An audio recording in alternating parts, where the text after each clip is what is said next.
Putin envolvido no escândalo do Ucranião.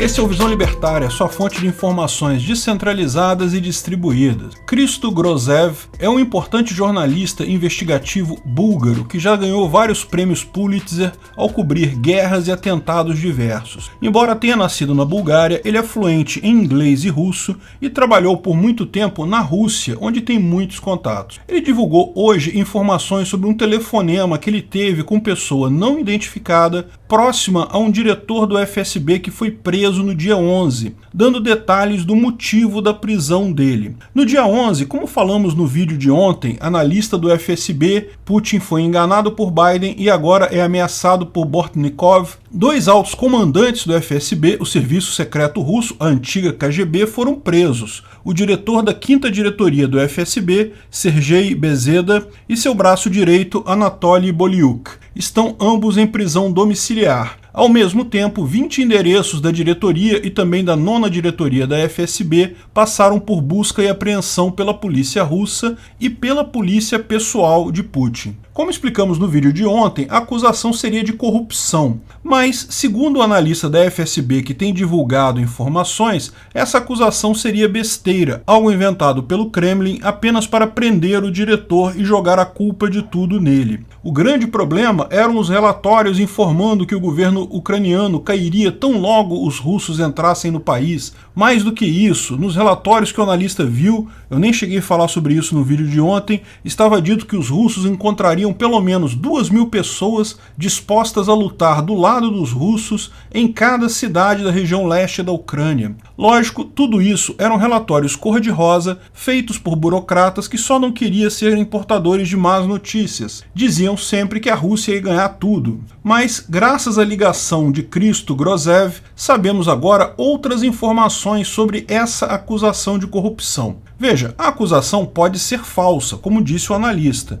apenas algo levantado para prender o cara e culpá-lo pelo problema, mas pode ser verdadeira também. O que houve? Hristo ligou para o número de celular de Bezeda, que ele já tinha da época que trabalhava na Rússia. Ninguém atendeu. Depois ligou para o número pessoal da casa dele e uma outra pessoa atendeu. Essa pessoa não quis se identificar, disse que Bezeda não poderia falar, mas depois da insistência de Hristo, a própria pessoa deu alguns detalhes da acusação que estão fazendo contra Bezeda. Esses detalhes todos ficaram públicos numa entrevista que Hristo Grozev deu a uma emissora búlgara de televisão, cujo título é Haverá expurgos no FSB. Ele relata que a coisa se trata de vários bilhões e bilhões de dólares desviados ao longo de 4 anos. Bezeda é o diretor responsável por ações de espionagem, mas, mais do que isso, por toda uma rede de agentes russos em vários países. A diretoria dele teria sido encarregada pelo governo russo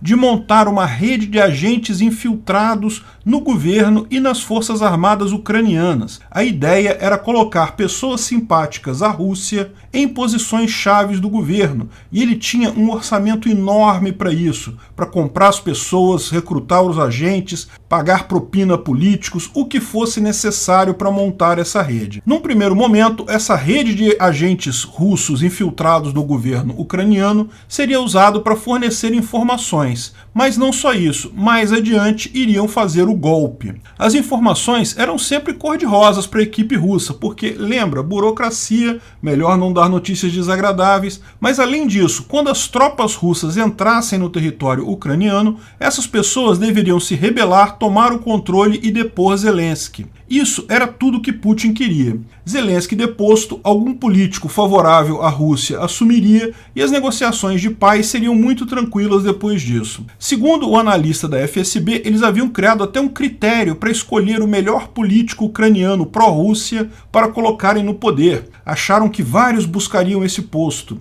No final, todas as figuras anteriormente pró-Rússia na política ucraniana se declararam anti-Rússia com a invasão e outros fugiram do país. Isso explica muito da falha das forças armadas russas. Putin nunca imaginou que estaria entrando numa guerra. Ele sempre fez questão de chamar isso de operação especial. E era isso mesmo na cabeça dele. Era só a conclusão de uma operação especial secreta que já estava em curso fazia 4 anos. Num primeiro momento, os russos acreditaram que esses agentes apenas estavam demorando a agir, ou talvez estivessem tendo dificuldades de implementar o golpe. Então as tropas russas simplesmente continuaram atacando. Mas quando nem Kharkiv, a segunda maior cidade da Ucrânia, muito próxima à fronteira russa, onde se fala russo muito mais do que ucraniano, nem ali os exércitos tiveram ajuda para entrar, eles começaram a desconfiar que tal rede de agentes secretos simplesmente não existia. A acusação agora é que Bezeda e Bolyuk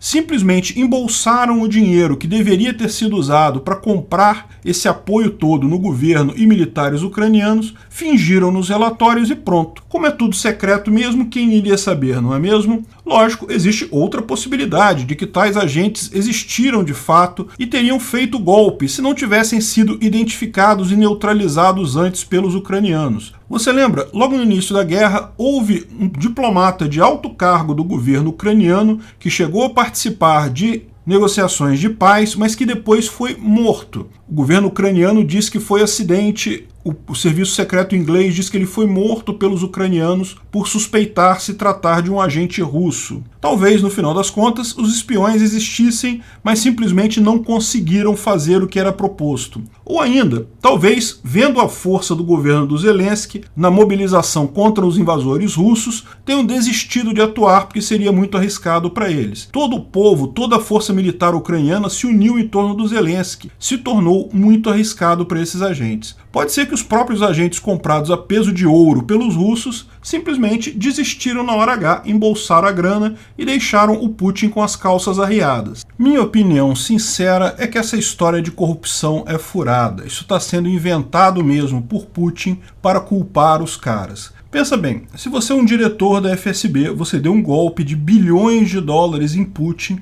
e agora o país está sendo destruído com sanções devido a uma guerra que você sabe que não tem como vencer, você ficaria trabalhando, esperando chegar o dia de te culparem por isso? Eu não, eu teria fugido da Rússia muito antes de chegar nesse ponto. Se os caras ficaram lá, é mais provável que eles estão sendo mesmo acusados disso para ter alguém para jogar a culpa. Essas informações, de certa forma, confirmam o que o analista do FSB disse, que havia expectativa de amplo apoio popular e o próprio governo se revoltando contra Zelensky no momento da invasão. Se houve tentativa de montagem de uma rede de agentes russos infiltrados no governo ucraniano, isso certamente explica porque eles acreditavam tanto que isso iria acontecer e porque ficaram surpresos com a recepção. De qualquer forma, isso não muda a situação atual. Putin agora não pode voltar atrás. Na história russa, derrotas militares humilhantes sempre acabaram por gerar mudanças de regime. Os comunistas caíram logo depois da falha do Afeganistão. Eles saíram do Afeganistão em 89, o Império Soviético caiu em 91.